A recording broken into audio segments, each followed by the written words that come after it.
ఆంధ్రప్రదేశ్ ప్రభుత్వం ఆధ్వర్యంలో నిర్వహించిన గౌతు లచ్చన్న జయంతి వేడుక సందర్భంగా ఉమ్మడి పశ్చిమ గోదావరి జిల్లా పరిషత్ చైర్పర్సన్ గంటా పద్మశ్రీ ప్రసాద్ జిల్లా పరిషత్ కార్యాలయంలో జిల్లా పరిషత్ సిబ్బందికి శుభాకాంక్షలు తెలిపారు. ఈ సందర్భంగా మాట్లాడిన చైర్పర్సన్ గౌతు లచ్చన్న రాష్ట్ర రాజకీయ చరిత్రలో విశిష్ట స్థానాన్ని సంపాదించుకున్న మహనీయులని పేర్కొన్నారు.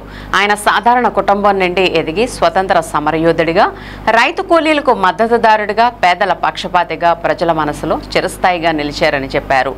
జిల్లా పరిషత్ సిబ్బంది అందరూ గౌతు లచ్చన్న ప్రజాసేవ స్ఫూర్తిని ఆదర్శంగా తీసుకుని ప్రజల కోసం మరింత సమర్పణతో పనిచేయాలని చైర్పర్సన్ పిలుపునిచ్చారు.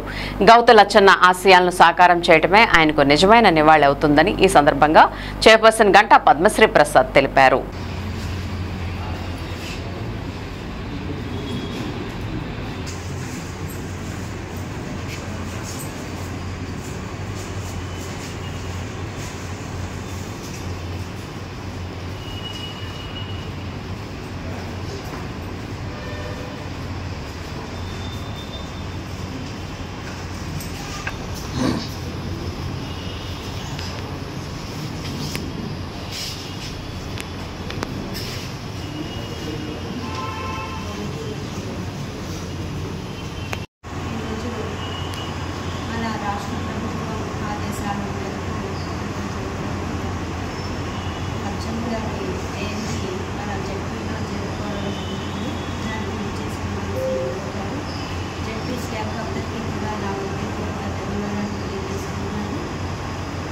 రాష్ట్ర రాజకీయ చరిత్రలోనే విశిష్ట స్థాయిని సంపాదించుకున్న మహానుభావులు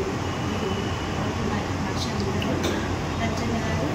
దీనికి ఈరోజు పిలుచుకొని మనం ఆయన జయంతి జరుపుకోవడం చాలా సంతోషం. ఆయన స్వాతంత్ర పోరాటంలో కూడా పాల్గొన్న వ్యక్తి. అదేవిధంగా ఒక పేద కుటుంబంలో పుట్టి పేద ప్రజల కోసం ఎన్నో పోరాటాలు కూడా చేశాడు. అంతేకాకుండా రైతుల కోసం కూడా, రైతు కూలీల కోసం కూడా ఆయన పోరాటం చేశారు. అలాంటి మంచి వ్యక్తి ఈరోజు మనందరం కూడా కోల్పోయి ఈ గుర్తు చేసుకుంటా ఉంటే మనం కూడా ఆయన ఎన్నైతే మంచి పనులు ప్రజల కోసం, ప్రజల సేవ కోసం ఉపయోగపడ్డారో అలాగే మనం కూడా మన వంతు మనం కూడా మన దేశం కోసం ప్రతిదీ మనకు ఎంత అయితే వీలవుతుందో అంతా కూడా మనం చేయాలని ప్రతి ఒక్కరిని కూడా నాకు ఈ అవకాశం ఇచ్చిన డాక్టర్ గౌతు లచ్చన్న గారి జయంతిని జరుపుకుంటున్నాం.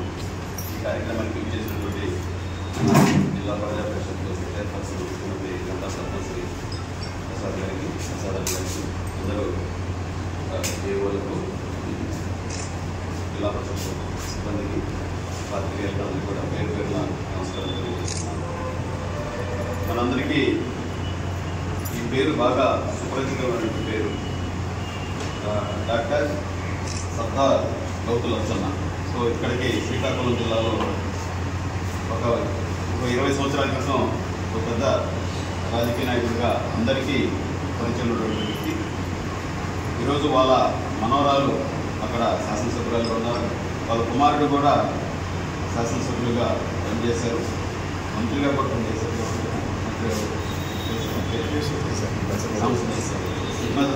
అయితే ఈయన 1909 ఆగస్టు 16వ తేదీన జన్మించారు. మన ఆంధ్రప్రదేశ్లో ఉన్నటువంటి వల్లభాయ్ పటేల్ గారు, సో రెండో వ్యక్తి ఈ గౌతు లచ్చన్న గారు.